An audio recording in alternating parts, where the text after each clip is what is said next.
Com uma carreira política iniciada ainda na juventude, foi eleito vereador em Macapá em 2001. Em seguida, elegeu-se 3 vezes deputado federal pelo Amapá e, em 2014, chegou ao Senado ao derrotar figuras tradicionais da política local. Desde então, participou de votações polêmicas. Em 2017, votou a favor da reforma trabalhista. Em seguida, apoiou o reajuste de 16% no salário dos ministros do STF e votou pelo impeachment da ex-presidente Dilma Rousseff. Neste ano, terá pela frente uma pauta extensa e decisiva para o futuro do país: o pacote anticrime do Ministério da Justiça e a reforma da Previdência. O presidente do Senado, Davi Alcolumbre, é o convidado de hoje do Roda Viva.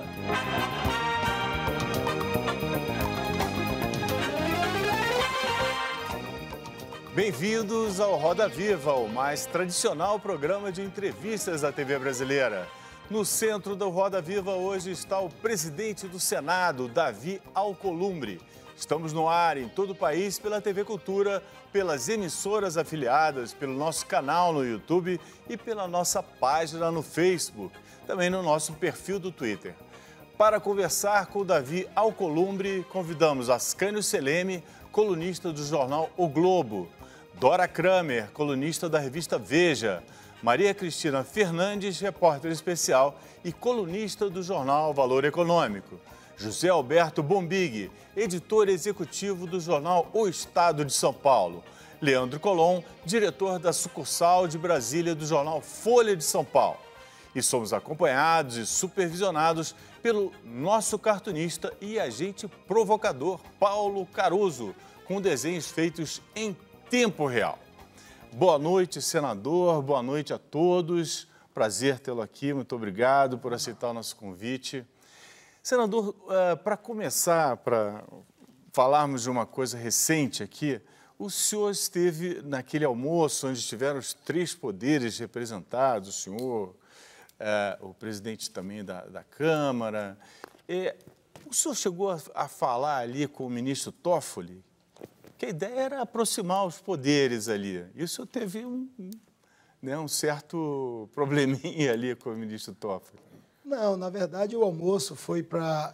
Ricardo, primeiro, boa noite, agradecer a oportunidade de estar aqui, agradecer a todo o povo brasileiro e dizer a você, Ricardo, que aquela oportunidade daquele almoço foi uma sugestão que nós demos para o presidente Rodrigo Maia para a gente aproximar os poderes da República. A sugestão foi sua? Sugestão de um grupo de parlamentares e capitaneados por mim e pelo presidente Rodrigo Maia. E eu sugeri que fosse na casa do presidente Rodrigo Maia, por conta de que a reforma também está na Câmara dos Deputados, e era uma oportunidade dos presidentes dos poderes, o presidente da República, o presidente do Supremo, o presidente da Câmara e do Senado, da gente apresentar para a sociedade a possibilidade que temos nesse momento hoje para dar uma resposta para o Brasil.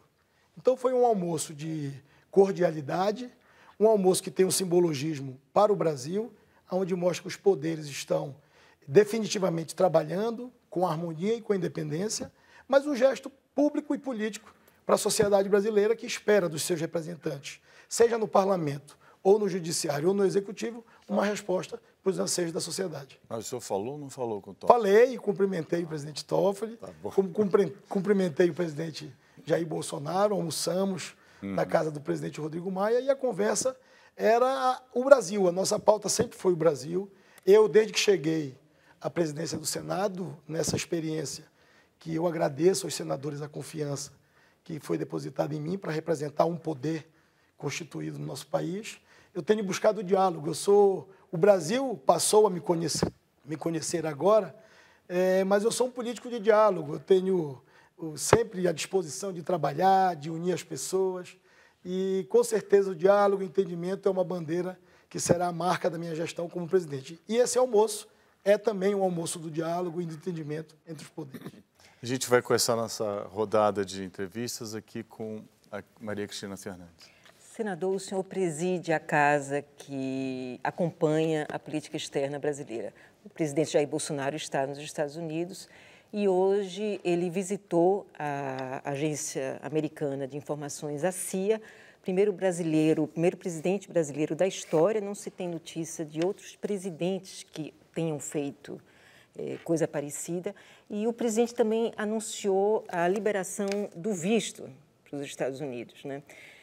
A Constituição brasileira prevê que as relações internacionais sejam marcadas pela reciprocidade. Então, eu queria saber, primeiro, o que é que o senhor achou dessa visita do presidente brasileiro à CIA e, depois, essa liberação de visto sem reciprocidade, como é que o senhor acha que ela será recebida no Senado?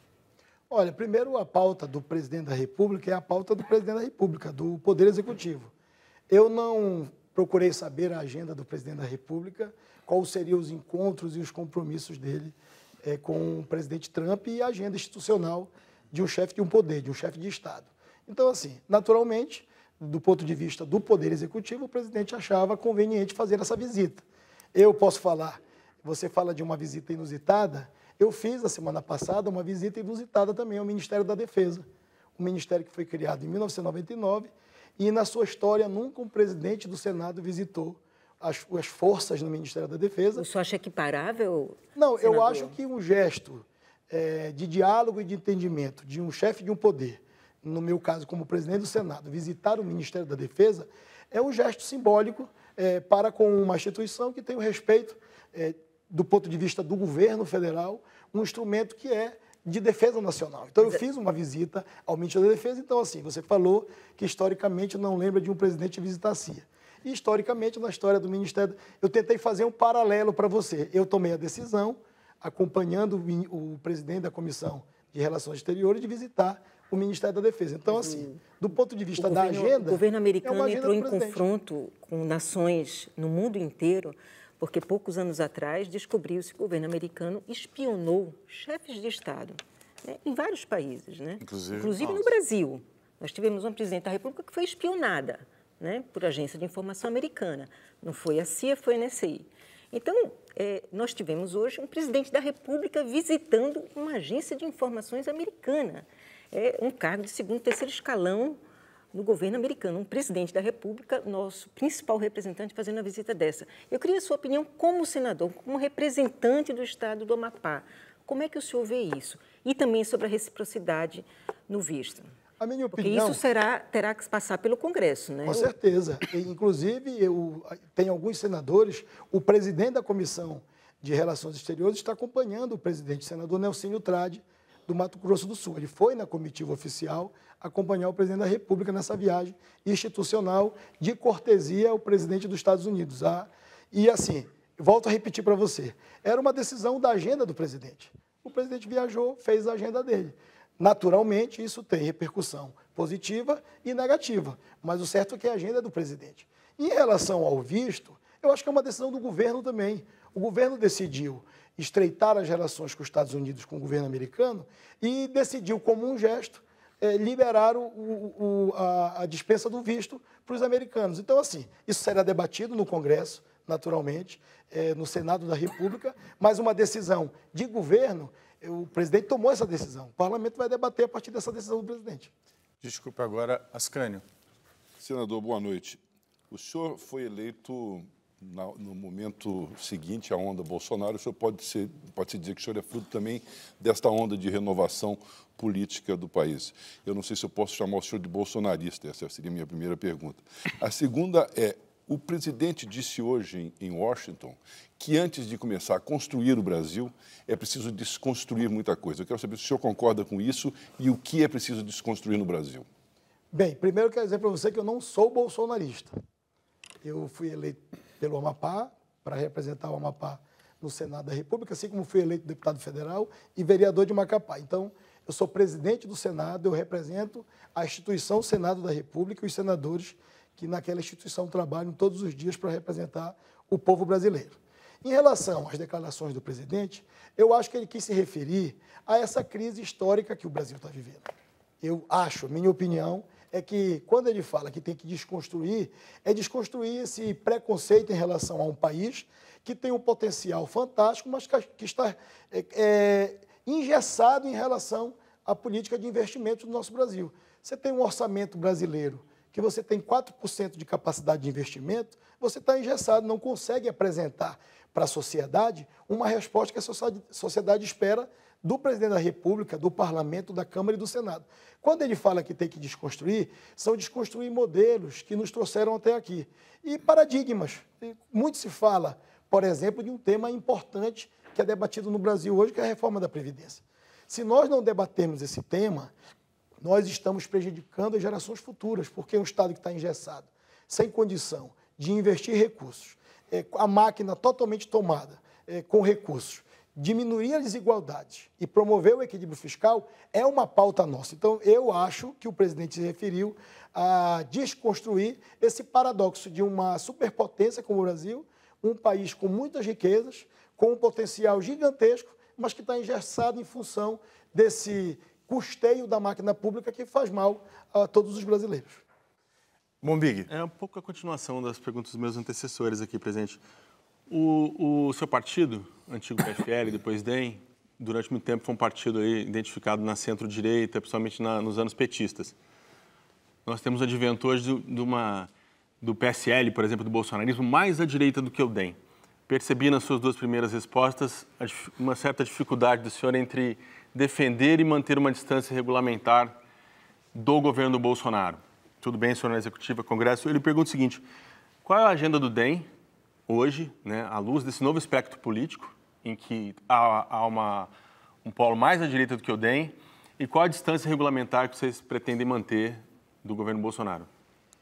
Eu acho que o Democratas, nessa eleição do Rodrigo Maia na Câmara dos Deputados e a minha eleição no Senado da República, terá um papel decisivo em apresentar para o Parlamento brasileiro e para o Brasil a pauta de interesse da sociedade. A gente precisa entender que esse protagonismo de um partido que vem caminhando para o centro da política nacional, Partido Liberal, mas que tem convicções em relação, por exemplo, à reforma da Previdência. Há um sentimento do partido, discutido na Executiva Nacional, de que essa pauta ela deixou de ser interesse de um governo.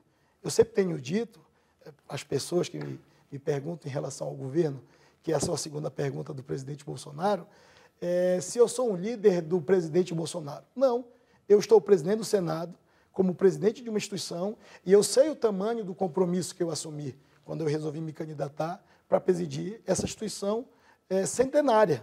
O Senado da República tem 193 anos. É a primeira vez que um senador de primeiro mandato é eleito presidente do Senado. Essa distância que você fala regulamentar do Executivo é a possibilidade do Parlamento brasileiro ter a sua autonomia, do Senado da República, ter a sua independência, mas dialogar. Quando a gente promove um almoço, quando a gente reúne com o presidente da República em situações como, por exemplo, o episódio de Roraima, onde o Conselho de Defesa Nacional se reuniu e eu estava presente, para autorizar a construção de uma linha de transmissão, para levar energia para o povo de Roraima, porque está sofrendo com a questão da Venezuela, é a possibilidade do diálogo e do entendimento e da busca de caminhos alternativos para resolver o problema. Mas eu acho que do Ascani colocou, qual a distância do DEM, do bolsonarismo, desse conjunto de ideias, de práticas que o bolsonarismo vem colocando, o presidente é muito ativo. Como o senhor disse, hoje vocês se consideram um partido de centro, ou vocês abraçam essas causas mais estrepitosas, vamos dizer assim, como vários? Bom, senhor... Bem, então eu volto a repetir para você, o partido terá o protagonismo nesse momento decisivo do Brasil. Rodrigo Maia tem sido proativo nessa relação institucional como presidente da Câmara. Eu tenho buscado, como presidente do Senado também, ter um papel de imparcialidade, mas de independência em relação à posição do governo. Eu me considero hoje um ator desse processo de reconstrução do Brasil e nós vamos defender esse país, um país mais enxuto, um país que possa desperdiçar menos recursos públicos, um país que possa diminuir as desigualdades, um país que possa ter recursos para investir e entender, de uma vez por todas, que o problema das pessoas estão onde elas vivem, nas cidades, nos bairros. Dividir esse recurso que está concentrado na União também é compromisso nosso, como um parlamentar municipalista. Mas, assim, hoje nós temos um grande desafio. Teremos outras pautas importantes. Mas a grande pauta hoje, que é a pauta-mãe do nosso Brasil, para a gente continuar a existir e ter a possibilidade de mudar as próximas gerações, é a reforma da Previdência. O partido tem essa consciência e essa consciência já é externada pela opinião pública como um sentimento nacional de fazer uma reforma importante para o nosso país. Senadora Dora Kramerli. Boa noite, senador. Eu tenho uma pergunta, mas ela vai requerer, tem um pré-requisito nessa pergunta. Não pode ter esse formalismo todo. Você está completamente engessado no formalismo, na institucionalidade, e eu vou lhe explicar por quê. O senhor é jovem, não viu muitos inícios de governo, mas já viu vários.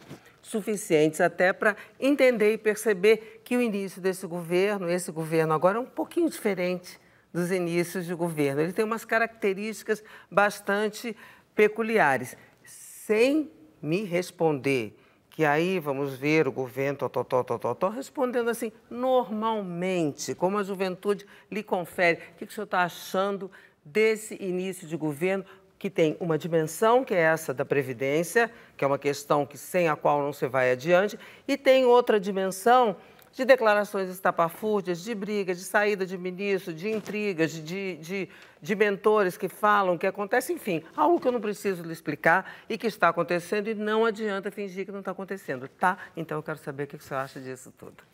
Dora, veja bem, todo início de governo, eu iniciei em 2003, deputado federal, com o presidente Lula, presidente da República. Depois eu fui parlamentar com a presidente Dilma. E hoje estou parlamentar com o presidente Bolsonaro.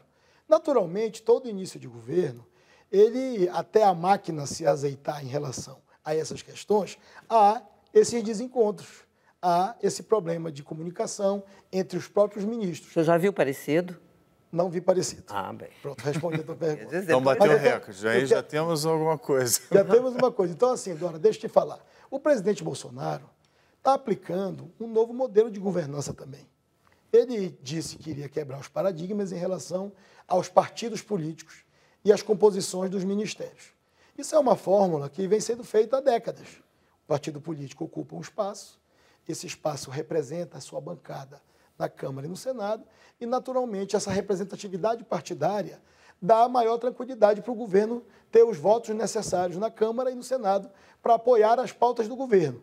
Esse desencontro, talvez seja, nesse primeiro momento, essa relação que ele resolveu romper com os partidos políticos. do Congresso, que é o que menos está participando dos desencontros, eu não coloque o Congresso nesse rolo. Mas é isso que eu estou querendo falar para você. Se está havendo esses desencontros, esses desencontros são fruto desse novo modelo que o presidente está adotando. Porque se tivesse no modelo tradicional, o partido político assume o ministério e aquela representatividade é a participação de um governo de coalizão na base de sustentação. Pronto, digamos assim. E hoje não tem isso. Os partidos, o presidente adotou um novo critério, frentes parlamentares, lideranças, técnicos, e colocou no ministério, fora da representação partidária, homens que estão sendo seus assessores diretos, 22 ministros que estão fazendo essa interlocução com o presidente e que não tem diretamente esse diálogo na Câmara e nem no Senado da República. Então, acho que esse desencontro está se dando em função desse modelo que foi quebrado e foi rompido pelo presidente Bolsonaro. Agora sim, de 30 dias para cá, o diálogo melhorou muito, o presidente está conversando, os seus assessores estão conversando, e eu não tenho dúvida que essa conversa política, esse ajuste fino que eu tenho falado, ele vai se dar. E é preciso que se dê. O presidente e os seus assessores têm que entender que os deputados e os senadores querem participar em ajudar o governo, porque estão ajudando o Brasil, mas querem se sentir parte desse processo. Senador, o Leandro Colom. Boa noite, presidente. Boa noite, Leandro. O senhor falou no começo do almoço que o senhor participou com o presidente Toffoli no último sábado. Eu queria relembrar um episódio envolvendo o senhor e o presidente Toffoli na sua eleição. Foi uma eleição atípica, 2 dias de eleição, sexta e sábado. E na sexta teve a polêmica que o senhor presidiu a sessão, não lembro quantas horas, né? 12 horas? 7 horas. 7 horas. Em que, durante a sessão, o regimento foi alterado, foi votada uma mudança no regimento do voto secreto para o voto aberto. Na madrugada da sexta para o sábado, o presidente Toffoli deu uma decisão dizendo que o que o plenário do Senado fez foi uma verdadeira metamorfose casuística, que o fato de o senhor presidir a sessão naquele dia afrontava a norma regimental do Senado porque indicava manifesto conflito de interesse de sua parte, porque o senhor era candidato. O senhor foi eleito no dia seguinte com o discurso de que é o novo, da novidade na política, como o Ascani falou mais cedo. Como é que o senhor vê essa decisão do ministro Toffoli e se o que vocês fizeram, aquela manobra na sexta, é a novidade na política? Na verdade, Leandro, eu não tenho dúvida, regimentalmente, que eu estava amparado pelo regimento interno do Senado para presidir aquela sessão.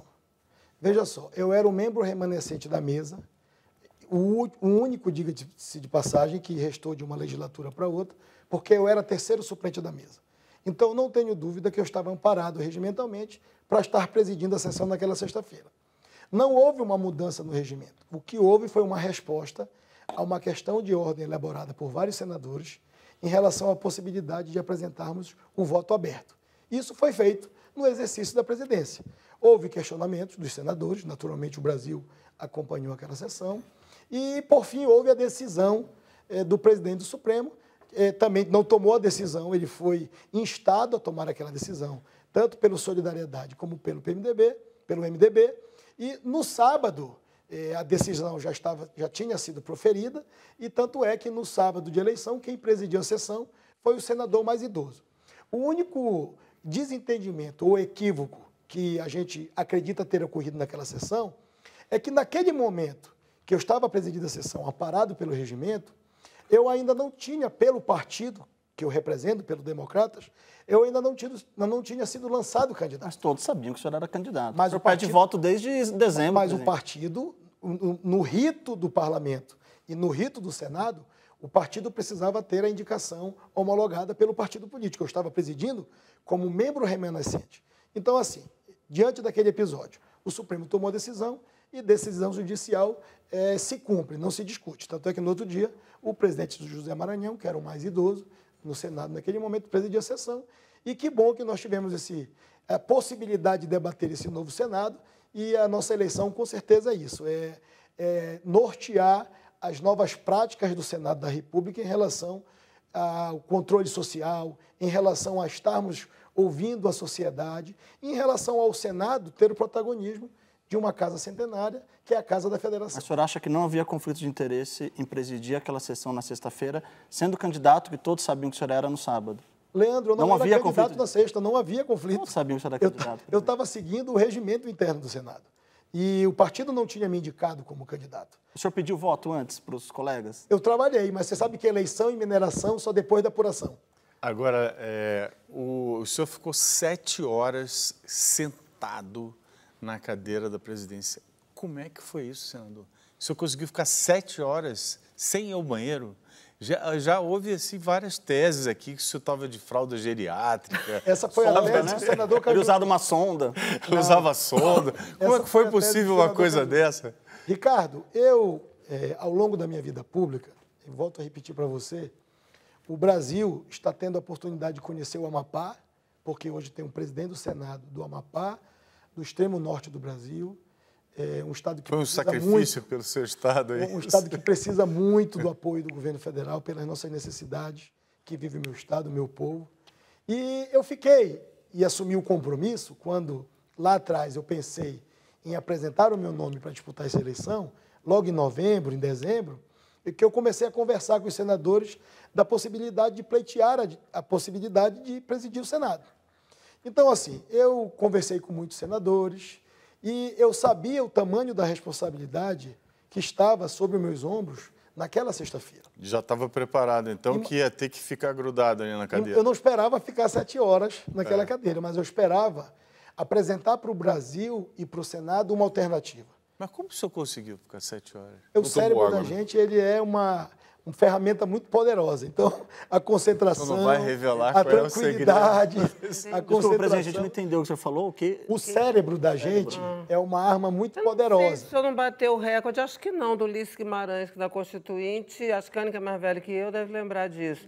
Não, Ulisses acho que Guimarães... não. 7 horas, doutor Ulisses. Não 7 horas. Não ficava, né? Então bateu o recorde. Então pronto, uma dobradinha com o doutor Ulisses, para mim, é muito gratificante. Está feliz. É uma figura histórica de bem, fez muito bem para o Brasil. Então eu sabia da responsabilidade. E ainda mais quando alguns candidatos, Ricardo, desistiram das suas candidaturas. Porque, veja só, nós tínhamos 6 candidatos a presidente do Senado. Uhum. E naquele dia, de quinta para sexta, mas isso não, isso aumenta a responsabilidade. Eu tinha que me concentrar naquela pauta, nas respostas que os senadores faziam, aquele clima tenso do Senado, o Senado nunca viveu, como disse o Leandro ainda há pouco. É a primeira vez que a eleição do Senado passa para o dia seguinte. Então, assim, a responsabilidade era muito grande e o compromisso com o Parlamento, com o Senado e com o Brasil era muito maior. Então, eu tinha que ficar tranquilo ali para me concentrar naquele dia que foi importante para o Brasil. A gente vai ter que fechar agora para passar para o segundo bloco. Vamos rapidíssimo intervalo, voltamos já já com o presidente do Senado, Davi Alcolumbre. Rapidinho, fica aí.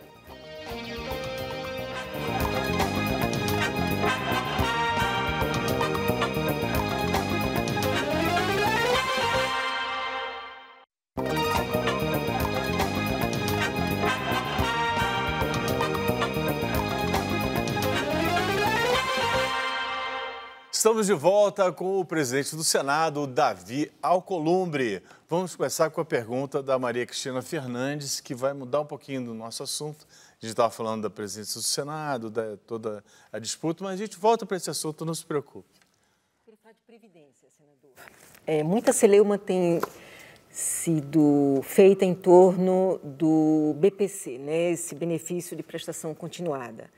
O senhor mesmo já criticou a maneira como o BPC, as mudanças do BPC foram apresentadas na reforma. O ministro da Economia, Paulo Guedes, também já admitiu fazer algumas concessões. Agora, o BPC atinge uma população muito vulnerável, mas é uma população de 4 milhões e 800 mil brasileiros. E só uma parte desses 4 milhões e 800 mil seria afetado, porque aqueles portadores de deficiência não seriam afetados.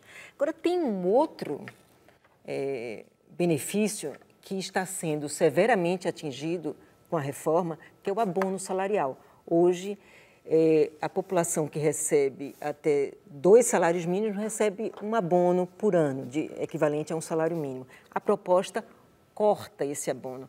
Essa mudança atinge 23 milhões de brasileiros e tem um impacto de 150 bilhões de reais. Então, eu queria saber a sua opinião sobre a mudança no abono de 2 para 1 salário mínimo, para essa só a população que tiver 1 salário mínimo é que vai passar a receber. Cristina, a gente tem que partir do ponto de um todo. A reforma da Previdência, ela pode ser considerada um tema espinhoso, mas o Brasil nunca enfrentou essa reforma e nunca terá outra oportunidade para enfrentar com a seriedade do que o assunto requer de todos os parlamentares, do Senado e da Câmara. O Brasil entende como um todo, você precisa ver o projeto como um todo. Se nós não tivermos essa reforma, a gente tem que entender que não vai ter nem abono, não vai ter nem aposentadoria rural, não vai ter aposentadoria de professor, porque não vai ter Brasil. Imagina só um Estado que em 10 anos, com esse modelo que está apresentado aí, se nós não tivermos a reforma, seria uma tragédia do ponto de vista estrutural do Brasil. Não teríamos condições mais de dar perspectiva aos desempregados de terem uma oportunidade. O Brasil iria cair em um descrédito total perante, não o Brasil, mas o planeta. O mundo está olhando para o Brasil e olhando para essa reforma como uma possibilidade de investimentos concretos em todas as áreas. Então, assim, a gente tem que ver o todo. O todo é a coragem de enfrentar um tema espinhoso.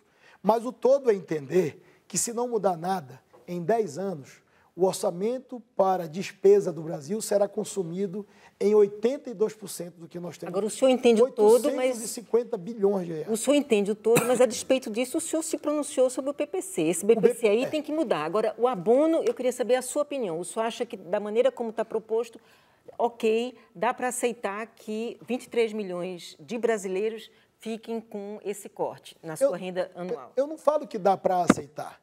Eu acho que o governo mandou a sua proposta. O governo tem uma meta e o parlamento tem a sua autoridade. E para isso que tem o parlamento. Não é um projeto, não pode vir um projeto do governo e já está decidido como ele vai ser. A Câmara vai debater, a Câmara vai sugerir, o Senado vai debater. A minha posição é que nós temos que discutir o todo. E discutindo o todo, a gente tem que compreender que essa reforma é importante como um todo. A aposentadoria rural é um debate que os senadores estão fazendo com legitimidade. A comissão especial que eu constituí é justamente para que o Senado possa acompanhar par e passo com a Câmara dos Deputados e levar as sugestões para que a gente possa dar celeridade no Senado da República. Eu compreendo, como senador da República, como presidente do Senado, que nós precisamos do todo.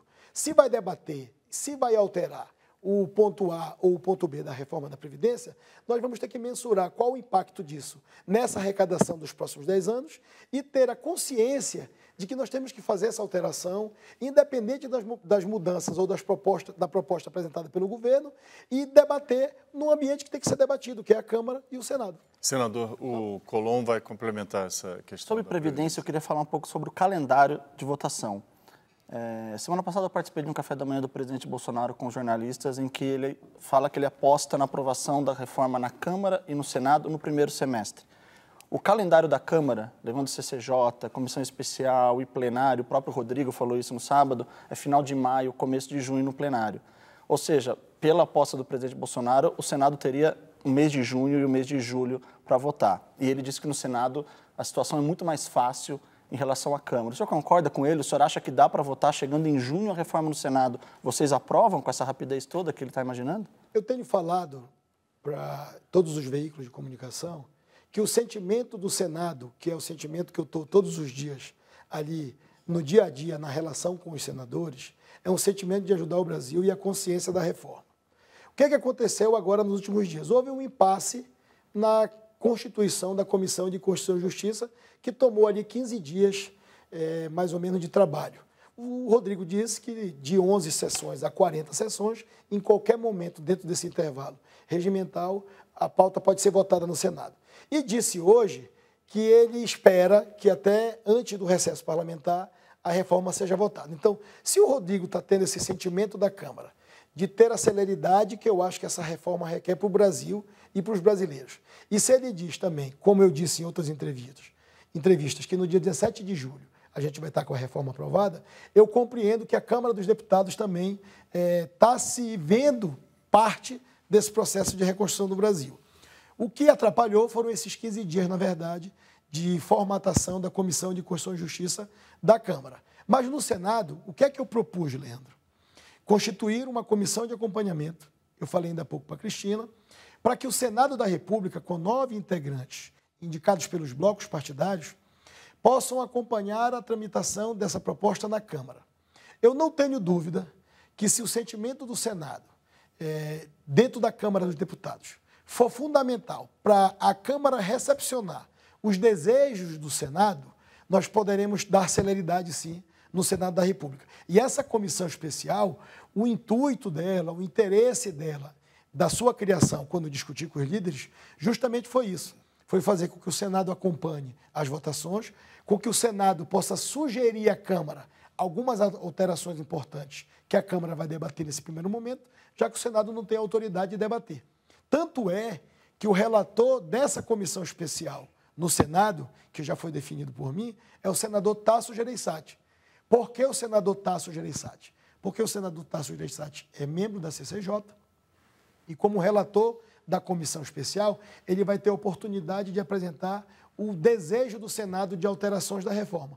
Para quando ela chegar no final de maio no Senado, ele já será automaticamente o relator dessa matéria no Senado. Então, ele ajudou a construir esses 60 dias. Ele não vai pegar a matéria e vai externar o sentimento do Senado a partir do dia que ela chegar no Senado. Ele vai ajudar esses 60 dias a gente dar celeridade nessa matéria e eu não tenho dúvida que isso vai ser muito importante. Senador Wascânio. Senador, o senhor, embora seja muito novo, o presidente mais novo do Senado já teve, tem horas que o senhor parece um veterano político, um político que fala como os políticos de antigamente. Aqui, algumas respostas suas me pareceram assim.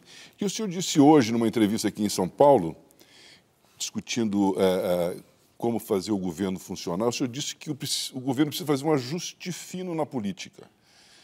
É preciso que o governo dedique mais tempo ao diálogo com os partidos. O senhor disse, inclusive, o meu entendimento é que o governo converse com os presidentes dos partidos.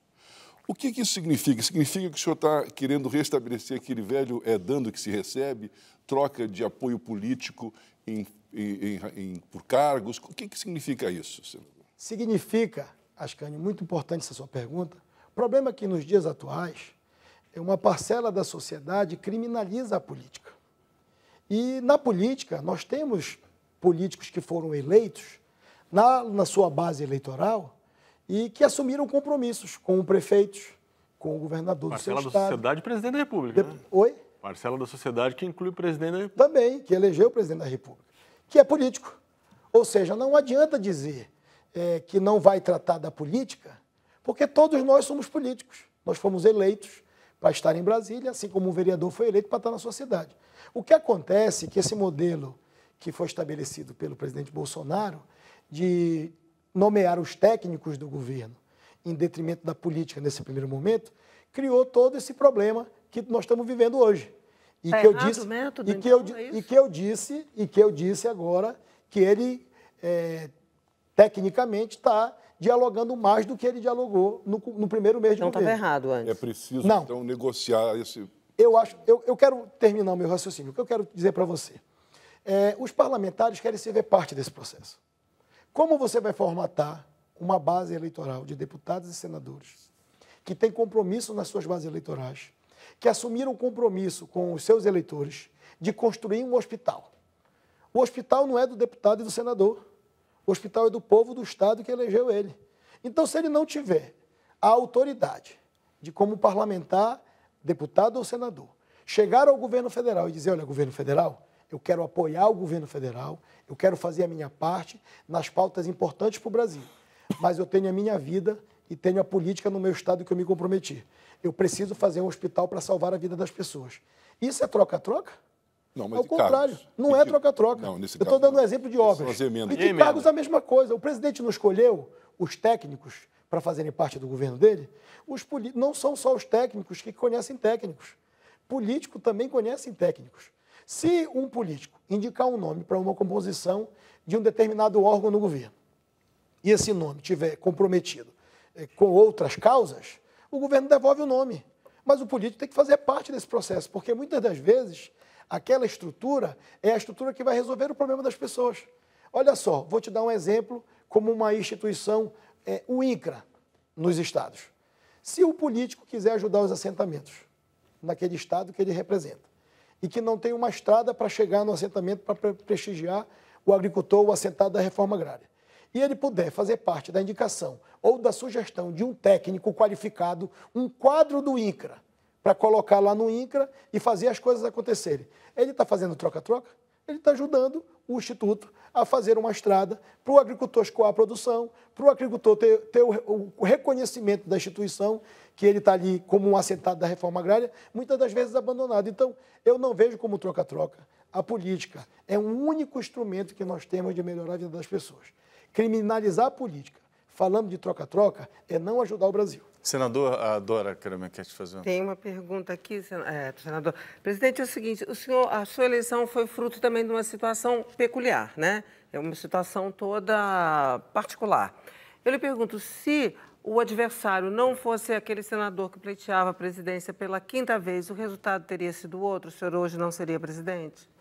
Dora, aquele momento da eleição para presidente do Senado foi um momento de construção. Naturalmente, o senador Tasso Gereissati, a senadora Simone Tebet, o senador Major Olímpio, o senador Espiridião Amin, nós tínhamos outros candidatos, o senador Álvaro Dias, nós tínhamos outros candidatos pleiteando a presidência do Senado.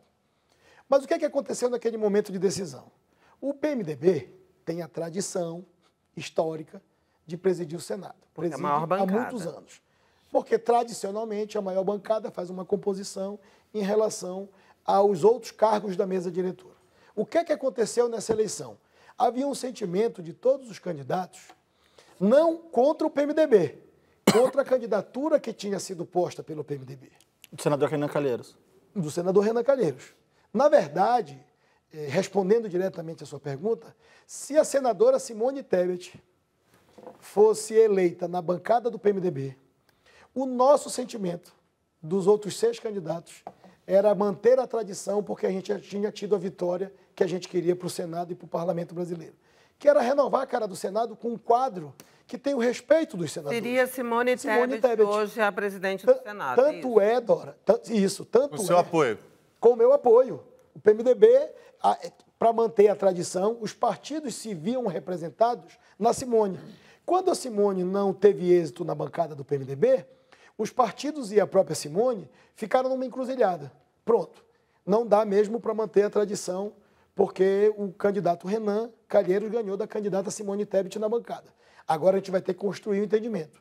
E na nossa reunião, nós esperamos até o último momento, todos os candidatos, a decisão do PMDB.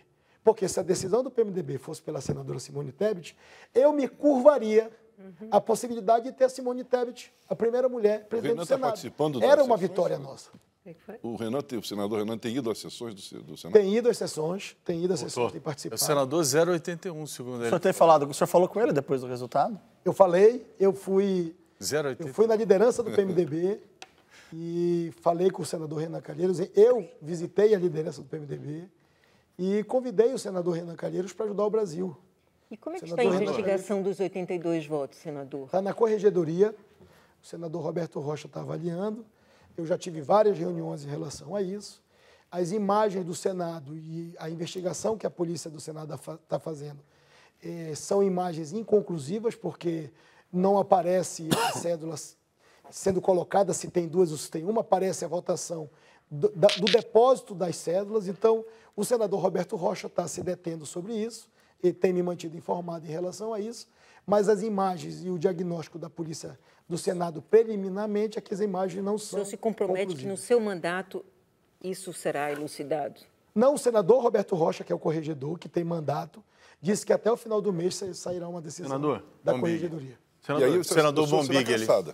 Oi? O senador que fez essa fraude será eventualmente cassado. Diante do regimento do Senado, há várias penas, digamos assim, em relação à conduta de um parlamentar. Ela vai de uma advertência até a cassação de um mandato. Então, está na corregedoria. Nesse caso, o senhor acredita que seja... Está na corregedoria. O corregedor vai ter que dar um diagnóstico e eu vou submeter aos senadores. Estava olhando o seu Twitter hoje antes de vir para cá. O senhor estava falando agora de colegas, né? Tem um filho do presidente que é seu colega no Senado. E o Twitter do senhor é: estive aqui, estou aqui, estarei no Roda Viva, recebi das mãos de alguém, prega ali a importância da democracia sólida, muito trabalho, muito ponderado, digamos. Como que o senhor vê essa maneira que o Bolsonaro e os filhos dele e muita gente no entorno dele usam as redes sociais para fazer política? O senhor concorda? O senhor aprova? Teve um episódio recentemente que ele retuitou uma notícia falsa contra o Jornal do Estado de São Paulo. Teve outros episódios. Eu percebo que o senhor, investido no seu cargo de presidente do Congresso, né, tem esse ponderamento. Como o senhor vê isso? Olha, Alberto, eu trato as minhas redes sociais com muita cautela. Eu tento mostrar o meu trabalho, apresento para a nação brasileira agora, como presidente do Senado, as possibilidades que nós temos de ajudar o Brasil. E como parlamentar, eu já fazia dessa maneira. Eu volto a repetir para você que o Brasil está tendo a oportunidade de conhecer um jovem senador do Amapá que chegou a presidente do Senado num momento histórico, onde uma conjunção de fatores, inclusive das candidaturas que foram, dos outros candidatos que deixaram de ser candidatos, abriram mão para a gente apresentar para o Senado esse nome, essa alternativa que pudesse vencer a outra candidatura do PMDB. E assim, a gente tem que ser muito cauteloso em relação às redes sociais. Eu penso assim, eu acho que em alguns momentos o presidente da República tem exagerado nessa relação com a imprensa e com as redes sociais. Ele é presidente do Brasil, mas é uma conduta que ele sempre adotou na vida dele. Quem sou eu para estar orientando o presidente da República e como proceder com a sua rede social? Só que a rede social é um instrumento que, a partir do momento que você está investido em um cargo como presidente da República ou como presidente do Senado, a gente tem que pensar muito antes de fazer, porque depois que você coloca ali, não tem mais como voltar. Igual flecha lançada e palavra dada, não volta mais. Então, na verdade, algumas postagens do presidente da República têm causado um desconforto em um segmento da sociedade, pelas posições que ele sempre adotou. E, por outro lado, Alberto, os brasileiros votaram no Bolsonaro sabendo quem era o Bolsonaro. Então, quem sou eu para criticar hoje os brasileiros que sabiam quem era o Bolsonaro e votaram nele sendo esse Bolsonaro? Porque essas condutas do Bolsonaro, Alberto, ele não inventou agora na presidência. Quem era o Bolsonaro? Ele sempre conduziu a vida dele tratando de temas polêmicos, sempre falou, Cristina.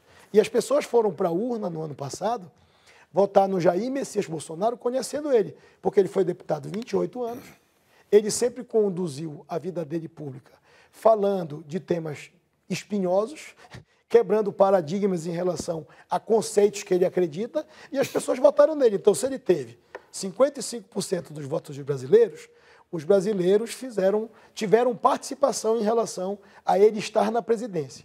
E quem sou eu para novamente dizer para você que vou tutelar o que um presidente da República coloca na sua rede? Como era a sua relação ele foi eleito por com ele na 57 Câmara? milhões, mas ele é presidente de 200 milhões. É isso que eu falei. Eu acho que quando a gente passa a ocupar um cargo de relevância como presidente de um país de 210 milhões de pessoas, a gente tem que ter muita cautela em relação às nossas manifestações. Porque as nossas manifestações, a minha, do Bolsonaro e do Rodrigo, são manifestações que mudam a história de uma sociedade e de um país. Então, se nesse momento de dificuldade a gente puder ter o discernimento de tomar as decisões, pensando um pouco, seria muito bom para o Brasil. Eu penso isso todo dia e tento, na minha conduta como presidente... O senhor votou nele, senador? Eu votei no Geraldo Alckmin no primeiro turno e votei no Bolsonaro no segundo turno. O senhor foi colega dele na Câmara. O senhor foi colega dele na Câmara, não foi? Por alguns mandatos? Eu fui. Qual era a relação entre vocês? Não tinha muita relação. A relação que eu tinha com o Bolsonaro era a relação de um deputado do Amapá e ele deputado do Rio de Janeiro. E em um momento da Câmara, mesmo não parecendo, eu não jogo bola, eu faço apresentação.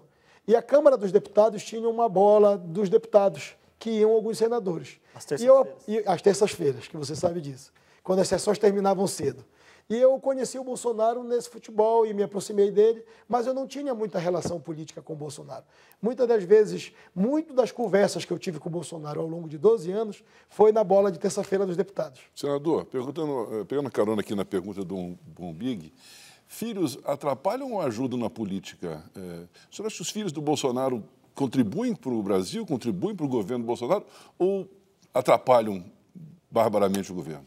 A sua pergunta é a pergunta que muitos brasileiros estão se fazendo. Qual é o conceito que eu tenho em relação a isso? Eu acho que os filhos do presidente da República, o Eduardo, que tem um mandato de deputado federal, o Flávio, que tem um mandato de senador da República, e o Carlos, que é vereador no Rio de Janeiro, eles, em algum momento da vida deles, construíram a carreira política deles atrelado a essa linha de raciocínio do presidente Bolsonaro. Nesse momento, o Brasil está precisando de pacificação. Eu tenho apresentado isso para o Senado, o diálogo, o entendimento, a bandeira de paz. Eu fui visitar o Renan Calheiros, que disputou a eleição comigo para presidente do Senado, na liderança do PMDB. E fui pedir para o Renan ajudar não o Davi, ajudar o Senado, ajudar o Brasil, ajudar a gente a sair dessa crise que nós estamos vivendo nesse momento. Então, isso é um gesto de humildade, que quem me conhece, eu sou assim. Então, eu acho que os filhos do presidente têm toda a legitimidade como parlamentares de falar o que eles quiserem. Volto a repetir, eu não vou tutelar o Carlos, que é vereador, não vou tutelar o Eduardo e não vou tutelar o Flávio. Mas falar em nome do governo federal? Mas eu acho que, do ponto de vista de filhos do presidente da República, eles precisam ter o discernimento do tamanho gigante da responsabilidade que o pai dele tem em relação aos brasileiros. Mas, novamente, eu não vou estar falando com eles e pedindo para eles não escreverem um post no Twitter ou publicarem um vídeo na rede social. Né? Eu acho que, no momento que nós estamos vivendo, mais diálogo e mais entendimento ajuda. E essas coisas acabam atrapalhando, no fundo, a relação de um presidente e de um chefe de Estado com a nação brasileira. Quer falar, Dora? Não, agora não. Não, Deixa para o próximo quero bloco. continuar falando porque o Flávio está lá, né, é seu colega, e tem entendimentos de que são coisas que aconteceram. Participa, aliás, da secretaria? Sim, são coisas que... E da mesa diretora. Da mesa diretora? Pela indicação do PSL. Não, hoje o Carlos Bolsonaro estava despachando no Palácio. Está despachando em Brasília, né? No Palácio. E eu estou despachando aqui com vocês também. Exatamente. Estou ajudando o Brasil. Não, o que eu pergunto para o senhor como é que... Tem a investigação do caso Queiroz, o senhor deve estar a par, o país todo está a par, o entendimento de que é uma coisa... Do Fabrício Queiroz, ex-assessor do Flávio, que é uma coisa anterior ao mandato, mas há outras interpretações jurídicas que poderia... Enfim, não vamos trabalhar com hipótese, a gente não sabe se vai avançar, se não vai avançar. Eu queria perguntar para o senhor, como é que o senhor se sente com relação a esse caso? É desconfortável, é confortável? Como é que o senhor... Eu acho que cada um, em um momento oportuno, vai responder pelos seus atos ou pelos seus não atos. Na entrevista ao Valor, na candidatura, já disse, não, a comissão de ética não estava aí para isso. Ele já tinha dado uma sinalização muito clara de que ele ia matar. Quem falou? Seu adversário, Renan, numa entrevista ao Valor antes da eleição, disse, não, a comissão de ética não está aí para isso, esquece, isso é uma possibilidade de cassação. Existe uma regra no Senado, também regimentalmente falando, que atos cometidos fora do exercício do mandato, eles não vão para o Conselho de Ética. Mas eu não quero me deter a isso. Eu acho que isso é um processo judicial, está sendo feita uma apuração e, naturalmente, no final desse processo policial, nós teremos as respostas devidas e o senador Flávio tem se manifestado em relação a isso e isso é uma pendência judicial. Não é um problema do Senado da República isso. Senador, a gente agora vai para mais um intervalo, já voltamos com a sua entrevista daqui a pouquinho. Voltamos com outras perguntas, vários assuntos ainda para falar. Fique aí, é só um instantinho, já voltamos.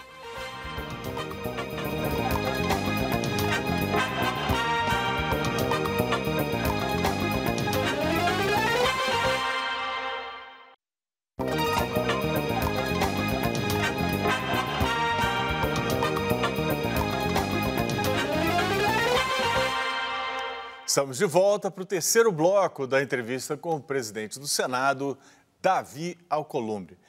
Senador, a gente estava falando aqui há pouco da reforma da Previdência e das economias que têm que ser feitas, porque senão o Brasil realmente vai entrar num problema mais sério. No entanto, o nosso Senado é muito caro. O senhor não acha isso? 4,4 bilhões por ano? É mais do que, per capita, é mais do que a Câmara, né? Que a Câmara são 6,1 bilhões. Não tem como esse Senado ser mais barato? Olha, o Senado tem devolvido, ao longo dos últimos anos, recursos para o Tesouro. Uma média de 200 a 250 milhões de reais nos últimos 5 anos. O que é que eu acho? Eu acho que nós temos a democracia constituída, ela tem um preço. O Senado da República e a Câmara cumprem um papel relevantíssimo do ponto de vista da institucionalidade de uma democracia. Quando você fala de um orçamento muito caro, o Senado tem buscado enxugar os recursos. Agora mesmo eu mandei levantar os 28 maiores contratos do Senado, nós estamos reavaliando todos os contratos do Senado da República para tentar propor para essas pessoas que prestam serviço para o Senado uma redução entre 10% e 15% dos contratos. Nós fizemos um movimento agora, para responder a sua pergunta com um fato concreto. Nós visitamos o presidente do Tribunal de Contas da União e o presidente da Câmara dos Deputados, para tentar juntar as 3 escolas de formação e de capacitação do Senado, do Tribunal de Contas e da Câmara.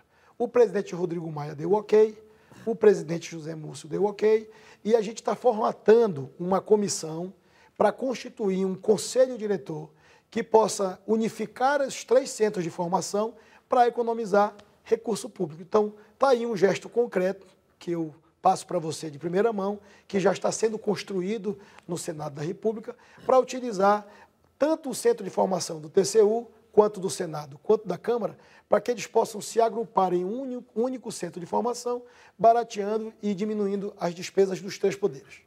Senador, só a Dora pediu a palavra. Dora, por favor. Senador, quando o senhor falou que a reforma da Previdência deve estar aprovada na Câmara e do Senado nesse semestre, a gente conversava aqui no intervalo que é meio otimista demais, mas o senhor dizia não, vai ser aprovada e tal. Perfeito. É a agenda mais urgente, é a agenda que está todo mundo, como nunca esteve, concordo, quer dizer, há um ambiente, né, favorável a essa reforma. Aí lhe pergunto, passada a reforma, se é que vai ser mesmo essa data, o que é a agenda mais urgente? Porque fica assim, a agenda da Previdência é a grande agenda. Sim, mas aí depois que a Previdência sai do caminho, o que entra em cena? Nós temos conversado muito no Senado para o Senado ter o protagonismo em relação ao Pacto Federativo. O Senado é a casa dos estados, a casa da federação, e os líderes estão engajados em construir uma proposta para apresentar para o governo em relação à distribuição dos recursos. Esse assunto ele já foi ventilado em algumas matérias, inclusive que eu dei entrevista, o próprio governo também falou sobre isso, e é um tema que a gente está aguardando a reforma da Previdência. Existem duas pautas que são importantes, também como a reforma da Previdência. É a questão tributária no Brasil, a gente formatar um novo modelo de tributo no Brasil que dê segurança, unificando os impostos, e o Pacto Federativo, que é uma maneira da gente dividir o recurso para onde as pessoas vivem. Dora, os problemas das pessoas, quando você pergunta para uma pessoa aonde você mora, ela diz: eu moro na rua tal, no bairro tal, na cidade tal, no estado tal. A pessoa mora no município, não mora no... Isso. A União está muito longe das pessoas. E a corrupção, o tal do pacote do Moro, o senhor não citou. E a pauta de costumes tão cara que elegeu o Bolsonaro, isso aí não tem a menor importância? Não. Você me perguntou quais seriam as prioridades. No momento, no Senado, nós estamos tratando de reforma da Previdência. Reforma da Previdência. E no segundo é momento, a pauta Pacto Federativo. Reforma tributária e Pacto Federativo. Se nós conseguirmos, após a reforma da Previdência, porque a reforma da Previdência vai dar tranquilidade fiscal para a gente fazer as outras reformas. O governo já sinalizou em relação ao Pacto Federativo. O próprio ministro tem dito publicamente que os recursos do governo federal têm que ser descentralizados. Eu sou um parlamentar municipalista, fui vereador, então eu comecei a minha vida ouvindo de perto os problemas das pessoas onde elas vivem.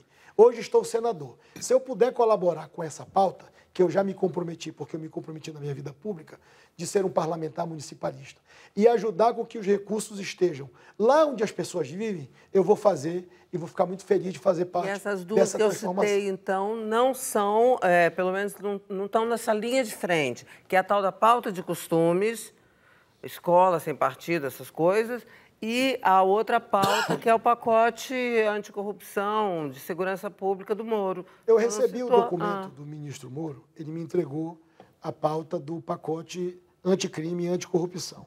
Eu disse para ele: ministro, o Senado está debruçado agora, ao lado da Câmara dos Deputados, e nós construímos um país mais justo.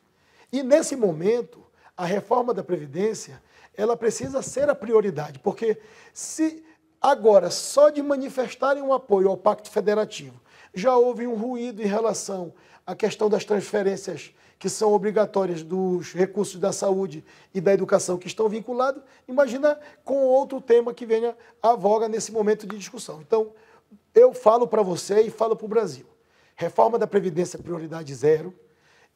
A questão da simplificação tributária no Brasil e o Pacto Federativo, que é uma luta de 30 anos dos municípios e dos estados, está no nosso radar e a gente vai trabalhar para que, nesse próximo biênio, como presidente do Senado, eu possa apresentar essas soluções para o Brasil. Senador Cris Fernandes tem uma pergunta. Antes de completar 100 dias, o governo Bolsonaro já está dilacerado aí por uma disputa muito ferrenha entre os 8 militares que compõem o primeiro escalão do governo e o escritor brasileiro radicado nos Estados Unidos, Olavo de Carvalho, astrólogo e filósofo, que tem 2 ministros indicados nesse governo, né?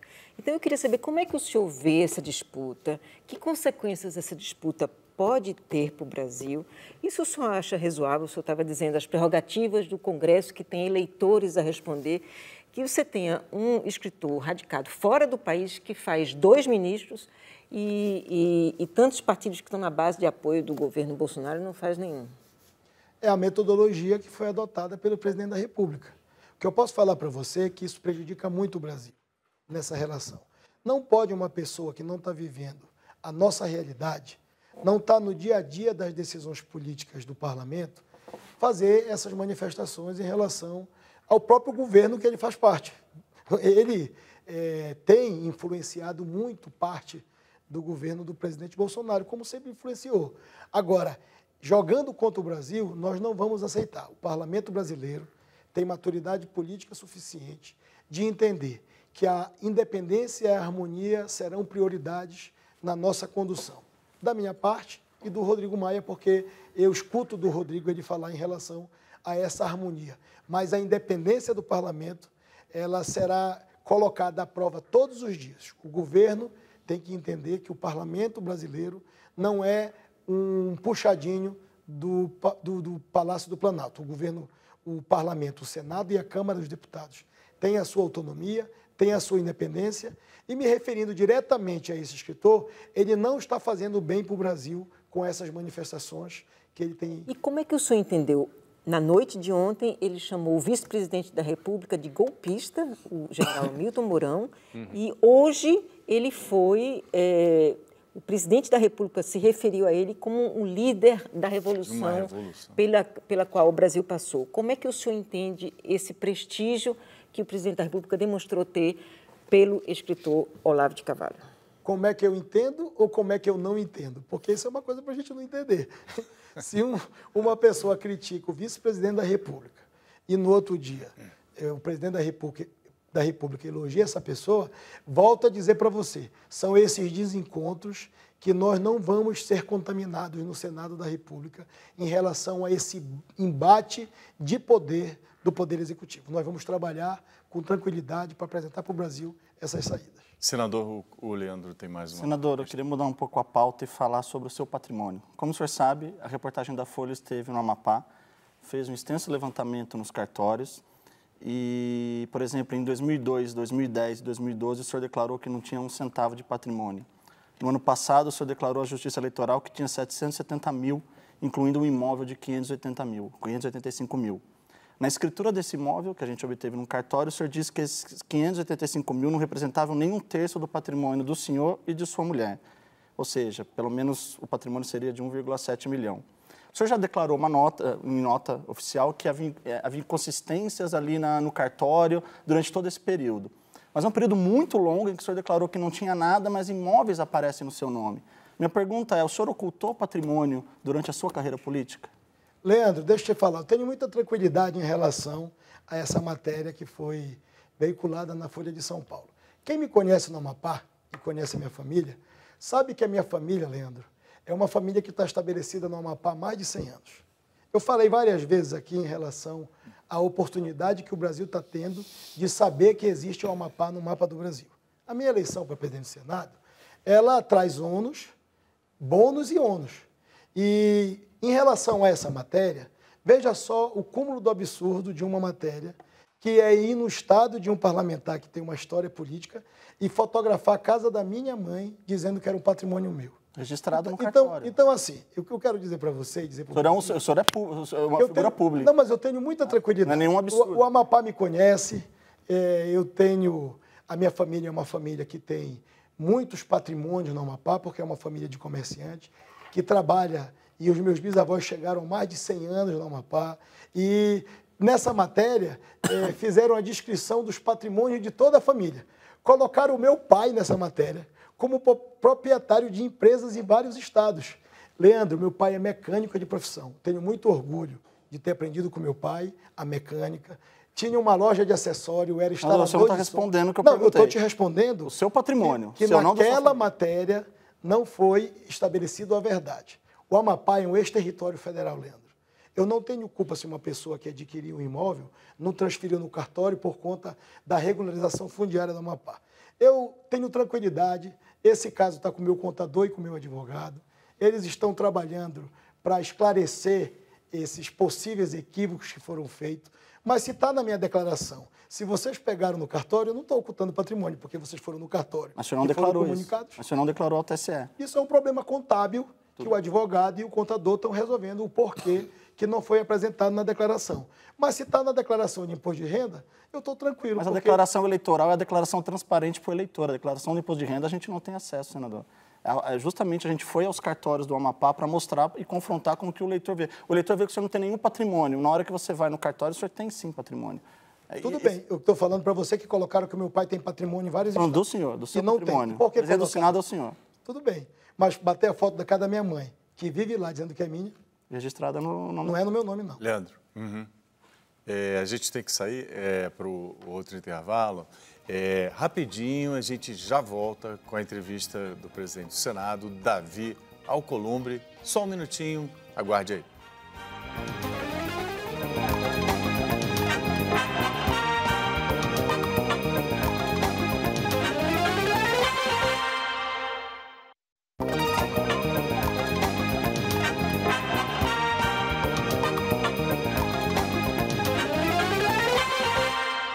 Estamos de volta para o quarto e último bloco da entrevista com o presidente do Senado, Davi Alcolumbre. Vamos tentar fazer as perguntas bem rapidinho para a gente aproveitar bem esse tempo. Senador, o senhor é um dos raros judeus do Amapá, não é? Não tem muitos. O senhor disse que a sua família praticamente a educação judaica, a religião judaica influenciou alguma coisa a sua carreira? O que influenciou a religião foi a vontade de trabalhar desde muito cedo. Eu falei ainda há pouco que eu sou filho de um mecânico e de uma comerciante. A minha família chegou no Amapá há mais de 100 anos e sempre trabalhando, comercializando mercadorias e em autopeças, em concessionária de veículo, em posto de combustível. Então, judeu é comerciante. Então, eu aprendi desde muito cedo na loja de peças do meu pai a trabalhar. E essa relação no balcão de autopeças, que era uma autopeças de venda de peças de carro, me impulsionou na questão da vereança, na campanha de vereador. Então, o balcão da autopeças, o conhecimento de estar ali lidando com o motorista de ônibus, com o taxista, com toda a nossa autopeças era a maior autopeças do Amapá. Então, essa relação fez com que, quando eu fui candidato a vereador em 2000, saísse candidato a vereador, eu fui o vereador mais votado da história do Amapá. Eu tive mais voto que 15 deputados estaduais para vereador em 2000, com 22 anos de idade. Então, a tradição judaica de comerciante me ajudou a ter a relação no balcão de uma autopeças e conseguir os votos na primeira eleição. Agora, disseram que a sua família tem uma frase que as pessoas conhecem no Amapá, é que falar mal de alguém não traz nenhum benefício. Então, vocês só falam bem.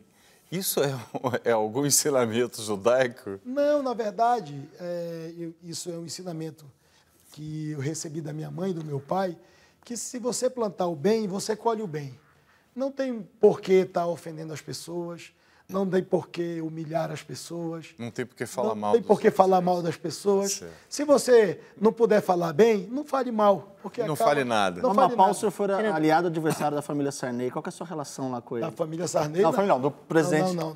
Do ex-presidente do Senado, José Na verdade, Leandro, o presidente Sarney foi senador no meu estado por 24 anos. Então, todos os políticos do Amapá e não políticos, em algum momento da história, apoiaram o senador Sarney nas suas eleições. Ele foi eleito 3 vezes, 24 anos. Então, assim, ele deu a sua parcela de contribuição e, em 2014, ele desistiu da política e foi justamente a vaga que eu disputei, que era do senador Sarney, e consegui, com muita honra e com muito orgulho, vencer a eleição para o Senado e representar o Amapá no Senado da República. Senador, na semana passada, o Supremo decidiu que os processos de corrupção e caixa 2 dos políticos devem ser remetidos à Justiça Eleitoral. Essa decisão, ela reacendeu esse debate da CPI da Lava Toga, né? E já o senhor está sob pressão de instalar essa CPI no Senado. O senhor já deu manifestações de que é contrário a essa CPI. Agora, já tem senador dizendo que se o senhor não instalar, o senhor vai ser votado um projeto para destituir o senhor do poder de autorizar ou não a instalação de CPI. Então, o que eu queria primeiro saber do senhor, que decisão será tomada em relação a essa CPI? Segundo, o senhor preside uma casa que foi muito renovada, muito mais renovada que a Câmara. Uma boa parte desses novos senadores quer levar à frente essa pauta anticorrupção e quer essa CPI. Como é que o senhor vai enfrentar essa pressão? E segundo, esse projeto do ministro Sérgio Moro, que criminaliza o Caixa 2, a votação dele não resolveria isso de uma vez por todas? Primeiro que de trás para frente, esse projeto do ministro Sérgio Moro está na Câmara dos Deputados, o debate está sendo feito na Câmara dos Deputados, o presidente Rodrigo Maia montou uma comissão de juristas para debater esse projeto, que vai ter 90 dias ou 180 dias, que pode ser prorrogado. Então, esse debate está à tona na Câmara dos Deputados. Então, esse debate vai se fazer lá em relação ao projeto. Em relação à decisão do Supremo, eu falei para um repórter um dia desse. Eu disse, olha, vem cá, a Justiça do Trabalho no Brasil, ela julga o quê? Causas trabalhistas. A Justiça Eleitoral julga o quê? Causas eleitorais. A decisão do Supremo que foi tomada, ela pode agradar ou desagradar. Assim como foi a decisão da prisão em segunda instância. Foi mesmo o placar, 6-5, para se ter a prisão em segunda instância, que levou à prisão o ex-presidente da República. A decisão agora de transferir para o Tribunal Superior Eleitoral matérias que têm conexão em relação a questões eleitorais, do ponto de vista de uma decisão judicial tomada pelo Supremo Tribunal Federal, inquestionável. O Supremo decidiu a prisão em segunda instância, agradou e desagradou muitos brasileiros, mas a decisão foi cumprida. O Supremo decidiu, por 6-5, que matérias que têm relação, crimes eleitorais que tiveram conexão com a eleição, vai para o Tribunal Superior Eleitoral. A decisão está tomada, é uma decisão da mais alta corte do Brasil. Do ponto de vista do Senado da República, quando eu falo para você que a nossa posição no Senado da República é de manter a relação de independência e de harmonia, é não trazer para o Senado da República um problema que vai travar o Brasil. Eu falei que eu sou um parlamentar de diálogo, de entendimento. Eu quero gastar todas as minhas energias nesses 2 anos para melhorar o Brasil, para ajudar, como presidente do Senado, a voltar às pautas importantes. Uma matéria nessa natureza, um debate dessa natureza, vai travar o parlamento, vai travar o Brasil. E hoje, Cristina, a Operação Lava Jato é uma resposta para tudo isso. Os órgãos de controle no Brasil, eles estão funcionando. A CGU está funcionando, a Polícia Federal está funcionando, o Ministério Público Federal está funcionando. Um grande poder, que era um poder constituído em uma comissão parlamentar de inquérito, era para quebrar sigilo bancário, fiscal e telefônico. A Lava Jato quebra isso todo dia há 5 anos. Está aí o resultado da Lava Jato. Então, se o papel do Senado fosse deter a pautas que podem atrapalhar o funcionamento do Senado, da minha parte, como presidente da instituição, eu quero apresentar para o Brasil solução. Eu não quero apresentar para o Brasil uma crise institucional que vai gerar um conflito nas instituições e que vai atrapalhar, com certeza, as reformas importantes que o Brasil precisa. Lava-toga, o senhor não instala, né? Não, eu estou dizendo para você que as instituições de controle estão aí. O Senado tem que se debruçar nas matérias que o Senado tem que apresentar para o Brasil, para a gente votar as pautas importantes. Senador, de modo a defender uma reforma diferenciada para os militares, muita gente diz que os militares trabalham muito mais que os civis. O senhor mesmo disse, se não me engano, hoje ou ontem, que o militar está permanentemente de plantão nas 24 horas do dia, 7 dias por semana. Eu servi o Exército, fui soldado raso, e ninguém trabalha mais num quartel do que um soldado raso. Eu dava plantão uma vez a cada 3 semanas no fim de semana, uma vez a cada 2 semanas um plantão noturno. Eu não vejo muita diferença do que um repórter de jornal hoje. Aliás, acho que repórter de jornal trabalha mais do que soldado raso do Exército. Por que não é hora de quebrar esse mito de que o Exército precisa de um tratamento diferenciado porque eles trabalham mais do que nós civis? Eu fiz uma visita no Ministério da Defesa com o ministro Fernando. E conversava com o ministro Fernando, fui acompanhado do senador Nelsinho, e estavam todos os comandantes das forças lá, e conversava com ele em relação ao papel importante de defesa nacional que o Exército representa para todos nós. Eu recebi coronéis, comandantes de todos os batalhões do Brasil no gabinete do Senado, do Bombeiro Militar e da Polícia Militar. E eu entendo, e muitos senadores compreendem, que é, sim, um trabalho diferenciado dos militares brasileiros, da Polícia Militar, do Exército Brasileiro. Eles não têm hora extra, eles estão de plantão 24 horas para defender, o Estado brasileiro. Não, serão chamados se alguma coisa acontecer, mas não acontece. Estou falando de militar de Exército. Mas eles estão dando a parcela de contribuição. Sim, mas vai ser ampliado a idade. Mas eles não estão plantão de 24 horas. Vai ser ampliado para 7 meses. Tentar rodar aqui. Então, assim, eu digo para você, os senadores, todos que eu tenho conversado, queriam uma parcela de contribuição dos militares. Vamos lá. Está chegando o projeto de lei e eles vão dar parcela de contribuição. Então, vou fazer uma síntese das duas aqui. Judiciário. Me parece que o senhor não quer, deixou claro aqui na resposta, que o senhor não acha que a lava-toga pode acirrar um conflito entre poderes, blá, blá, blá. Como é que o senhor vê a questão da reforma do judiciário e que, se sair essa CPI, o senhor acha que pode ter um tensionamento maior? Eu acho que a possibilidade de propormos uma reforma do judiciário, montarmos uma comissão para debater com a justiça brasileira esses gargalos que estão sendo apresentados em muitos momentos pela sociedade, pela opinião pública e pelos próprios senadores, eu acho que esse seria um caminho do debate salutar para o Congresso Nacional e para o Senado da República. Eu não vejo a formação de uma comissão parlamentar de inquérito que, inclusive no regimento do Senado da República, no artigo 146 do regime interno, fica expressamente proibido a constituição de comissões parlamentares de inquérito para investigar a Câmara dos Deputados, para investigar o Poder Judiciário e para investigar os Estados. Ou seja, seria um conflito que nós criaríamos contra o regimento interno do Senado da República num momento decisivo da história do Brasil. Então, eu topo fazer o diálogo em relação a uma reforma e um aprimoramento da questão do judiciário brasileiro. Senador. Eu não vejo, nesse momento, uma CPI do judiciário, dos tribunais superiores, não vai fazer bem para o Brasil. Senador Dora. E tem que ser bem rapidinho para dar tempo para o Leandro fazer e a gente cumprir o nosso horário aqui. Queria saber do senhor, nesses 2 meses, o que é o pior de ser presidente do Senado e o que é melhor? Mas assim, dá para fazer um discurso, para dizer assim, isso aqui é melhor, a comida e aquele restaurante é uma maravilha.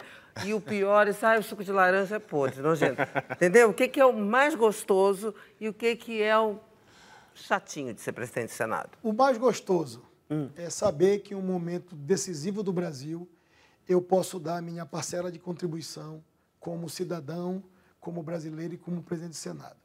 Eu trabalho muito, Dora. Eu estou dormindo 3 a 4 horas por dia, tentando dar o melhor de mim nessa missão que me foi delegada nesses 2 anos. Não respondeu do jeito que eu queria, mas tudo bem.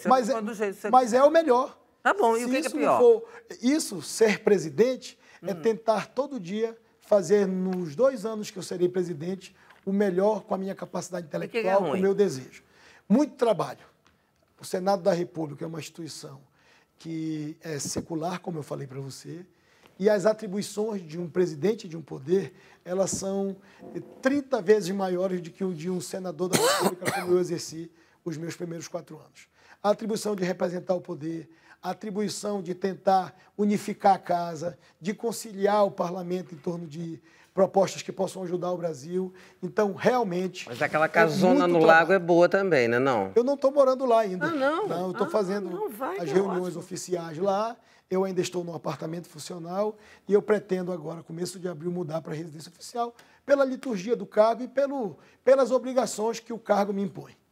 Agora, Presidente, a gente falou aqui mais cedo, Maria Cristina perguntou para o senhor sobre a investigação do voto da suposta fraude na sua eleição.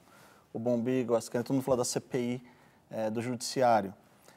Então, o senhor, na questão da fraude no Senado, há uma sensação que o corporativismo no Senado vai impedir alguma punição em relação a um colega ali de plenário. A mesma sensação a gente tem no Judiciário. No sábado, o senhor tirou uma foto com o presidente Toffoli, com o presidente Bolsonaro, com o presidente Rodrigo Maia num churrasco. A sensação para quem está fora de Brasília é que eles estão todos lá combinando que ninguém vai punir ninguém, ninguém vai investigar ninguém e vamos tocando o barco. Como é que para mudar essa imagem? Não fica ruim esse tipo de comportamento de vocês? O senhor defendendo, falando pela casa, não vai ter CPI, sem ouvir os colegas. Eu gostaria de saber o que os colegas acham. O senhor tomando essa decisão, não vai ter investigação no Senado, a gente acha que não vai a lugar nenhum. Como é que o senhor vê isso? Leandro, eu falei ainda há pouco para você que não é uma decisão minha, um relatório da Polícia do Senado falando que as imagens são inconclusivas. Então, eu não estou decidindo investigar e punir o senador por conta do dia da votação. Não sou eu. Tem um corregedor, que ele tem mandato, e que ele está cumprindo o papel dele nesse período que ele pediu para cumprir e para investigar a relação do voto no dia da eleição do Senado. Você falou que aquela fotografia parece que está todo mundo combinando o que vai fazer. Aquela fotografia é um sinal para a sociedade brasileira de que os poderes estão fortes, estão com disposição de colaborar com o Brasil e estão com vontade de fazer pelo Brasil e que em outros momentos não foi feito. Nós perdemos tantas oportunidades no Brasil, aonde o mundo cresceu, o Brasil recuou. Mas aquela foto não é nova, não, presidente. Outros governos, outros presidentes fizeram a mesma coisa. Não os poderes, junto com o presidente do Supremo, o presidente da Câmara e o presidente da República. O presidente Lula, Nelson Jobim, presidente do Sarney, o presidente João Paulo Cunha, em 2004, fizeram tradicional. Mas é um sinal para a sociedade, Leandro. As pessoas estão aguardando das autoridades constituídas pelo voto popular que elas possam, lá em Brasília, refletir os seus desejos. E a Constituição assegura a harmonia e a independência. Eu não vou me meter no trabalho do presidente Toffoli, como você mesmo falou ainda há pouco na entrevista. Ele tomou uma decisão judicial de que eu não poderia cumprir naquela eleição, estar presidindo a sessão. Eu cumpri. Então, cada um cumprindo o seu papel, eu não tenho dúvida que a gente vai estar cumprindo com as nossas atribuições que nos foram delegadas pelo povo. Senador, a gente está com o tempo esgotado aqui. Queria saber qual é o seu personagem da história do Brasil. Meu personagem da história do Brasil, Ayrton Senna. Muito bem. Ele é o meu personagem. Seu livro? O Regimento Interno do Senado da República. Sua frase. Uma frase. A gente fala lá na Amapá que não é uma frase, é uma coisa que eu gosto de falar. A gente escolhe algumas coisas na vida da gente, mas Deus prepara outras. Então, eu tenho muita confiança que tudo que está acontecendo na minha vida e no Brasil é uma escolha que já estava escrita em algum lugar. Ok, muito obrigado, senador. Estamos chegando ao final de mais dessa edição do Roda Viva. Agradeço a participação do Ascânio Seleme, da Dora Kramer, da Maria Cristina Fernandes, do José Alberto Bombig, do Leandro Colom e do nosso cartunista agitador Paulo Caruso. Agradeço também a você que nos acompanhou até agora e especialmente ao senador Davi Alcolumbre. Boa noite, boa semana a todos e até segunda-feira. Até!